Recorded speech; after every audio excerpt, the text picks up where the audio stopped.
Nationalism would soon change the future of Italy when the Congress of Vienna took over quite bitterly.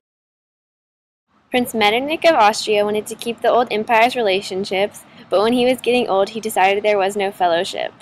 Mazzini was a writer who began a group called Young Italy to fight for the unification of the separate Italian states, but he was sent out of the country with hate.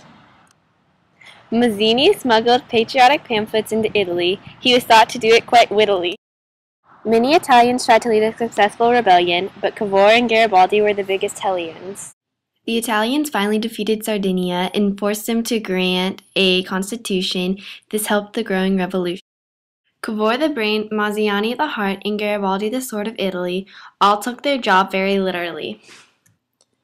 Garibaldi and his fighters, the Red Shirts, took control of the island of Sicily.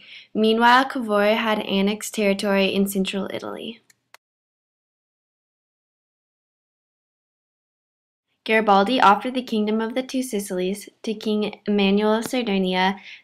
The last holdout was Venice. Austria and Prussia began to fight. Italians allied with the Prussians, and after Austria's defeat, Prussia gave Venetia to Italy as a treat. Although Italy was politically united, strong differences strongly led them to be divided. Widespread poverty, raising taxes, and violence were some of the post-unification problems. These made the people really solemn.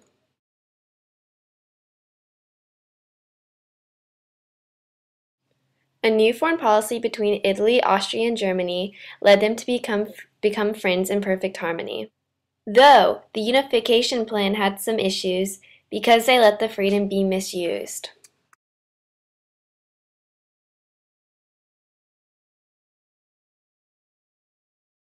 The Zollverein encouraged people to support unification and the growth of railroads. Bismarck was the leading force behind the Germans' unification, supporting in-present politics. Bismarck was prime minister. With a victory under their belts, Wilhelm and Bismarck used their popularity to rally other German states around Prussia. Bismarck was more practical than idealistic and was definitely not liberal like the others. He believed that Prussia had a destiny to lead the German people to unification.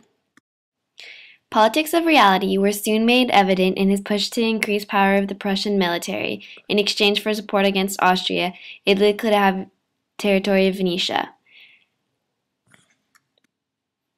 To put the Austrians in a fuss, Bismarck sent Prussian troops into Holstein. In response, Austria declared the Austro-Prussian War. To Austria's dismay, the Prussian plans were going their way, with the Austria defeat led to the treaty being beat. The Austro-Prussian War was the first station toward the German unification. A feud was brewing in France over territory they whined. The war sparked feelings of nationalism, but in the end, Bismarck secured. Wilhelm I was the first emperor of the German Empire. The First Reich was the Holy Empire, and the Second Reich was not far to the east. Now the men can vote, over 25 of course. Now the power was shared between the governments. Government was a threat to the Catholic Church, Bismarck believed, so he passed laws that limited the influence they could be. Economic growth led to building railroads, coal mines, and steel factories.